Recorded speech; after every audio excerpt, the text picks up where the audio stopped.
All right, joining us now, early start anchor and attorney at law, Laura Jarrett, CNN political commentator and New York Magazine columnist Errol Lewis, and Sophia Nelson, contributing editor to thegrio.com and the author of the brand new book, Be the One You Need, 21 Life Lessons Learned Taking Care of Everyone But Me. I want to start with this surprise hearing today. Surprise, it really was not on the schedule. We did not know it was happening. We did not know who was appearing until late last night, Laura.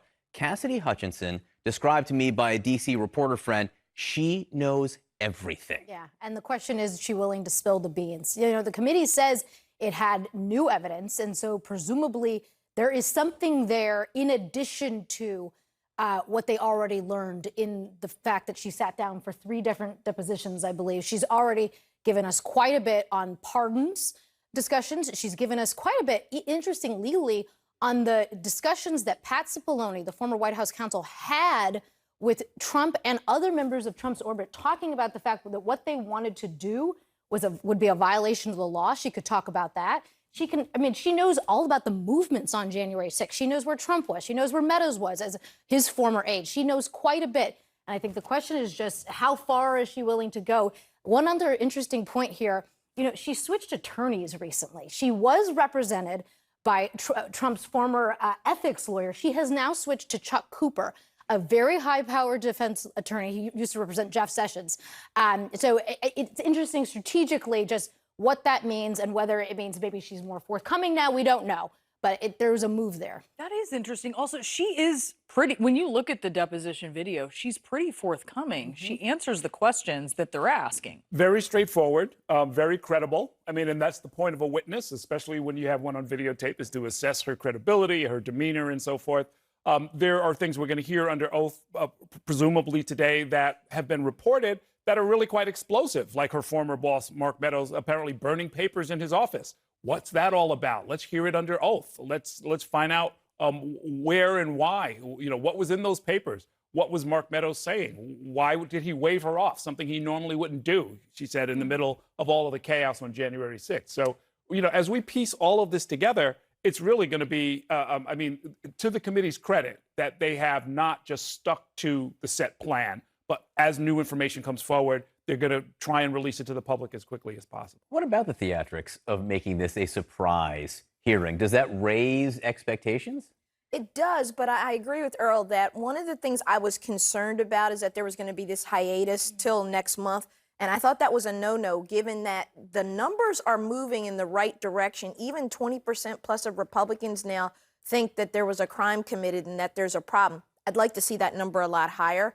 But I think for them to do this and to say, we've got something, we're coming back, it makes people tune in and listen. And she's young, she's credible, and looks like she's going to flip, I guess. So it's going to be interesting. Well, we'll see. I mean, and what does flip mean? I mean, she's going to talk. She's going to talk. She'll answer questions under oath to public, which is interesting to me because she's been on videotape so much. So I'm curious if the committee thinks that having her live gives you something else. What do you think about that? I think it does. And like I said, I like the fact that she's young and she's not in the old guard of the people that we know, the players moving the chest, the Mark Meadows, the Trumps, the Pences, those people. She's a staffer. She's someone who's there who, like you said, had a bird's eye view of everything that was going on. And I think she's going to be credible and relatable. And I think the more the committee can do that, the more ground they're going to make in getting where they want to go. And they kept this so tight-lipped. I mean, the staff didn't know who was coming in, or at least sources weren't talking, at least in the same way as usual. The security level has been beefed up in terms of where you can sit in the room. They were clearly worried about her safety, and so we're being really hush-hush about it. And so there's clearly something different here. We just don't yet know exactly what it will be. And there's no substitute for live testimony. You know, I mean, some of the most powerful moments during this entire process have been hearing people in their own words talk about, you know, I was threatened, I was slipping in blood, I didn't know what was going on all around me. You know, that's the part that you remember. When all of the rest of this stuff fades and the lawyers are done with it, what we're all going to remember is that person on the stand and what they said. Federal law enforcement seizing the phone of John Eastman, who is the architect of Trump's fake elector scheme. What does this signify to you about where the investigation is? It's a really significant move. I mean, anytime you seize material from an attorney, you know this has gotten to next level. When you do that, you have to go through a whole set of processes that are different for a regular witness at DOJ. This goes up to the highest levels at the Justice Department typically. Now, we have a lot of questions about what exactly they're looking for, what exactly they think they know, because you have to do a probable cause showing. You have to show there was evidence of a crime that was likely committed and that the evidence will be found on the device that you want to search, which is the device he's trying to get back is his phone. We just don't know exactly what they're looking for. And there's some weird interplay between different pots of investigators possibly here. So I think a lot more to come on it, but it is certainly an enormous development that you now have not only John Eastman, the architect of the fake elector scheme, but also Jeffrey Clark, who was a former DOJ attorney we know in the civil division. His phone and we know his materials were searched as well. And we know that the Office of Legal Counsel has given guidance that when something this politically explosive in an election year especially is happening, they can't take overt acts that might influence the outcome of, say, part of the midterms. And so they're rushing up against a clock. I mean, to me, what this speaks to is that they think that they've got to get something done now. It's a little bit vague as to whether there's a 60-day cutoff, a 90-day cutoff, 30-day cutoff, what it might mean, but they don't want to be caught out there on the other side or needing to make really important prosecutorial decisions right up against the midterm deadlines. I also think it's important that they, like you said, they get something done from the perspective of whether or not DOJ is going to prosecute somebody, right? I mean, Merrick Garland's under a lot of pressure right now to do something, to indict somebody. And I think that this committee is really trying to move to put all the evidence on the table and say, what are you doing? They can make a referral. He doesn't have to do it, but I think he's under a lot of pressure to do it. You talked about the different buckets of investigations, Laura. The New York Times and CNN also reporting that part of why Eastman's phone was seized with the warrant was because of an inspector general investigation inside the Justice Department, presumably into Jeffrey Clark, because Eastman didn't work in the Justice Department. Right. So Clark did.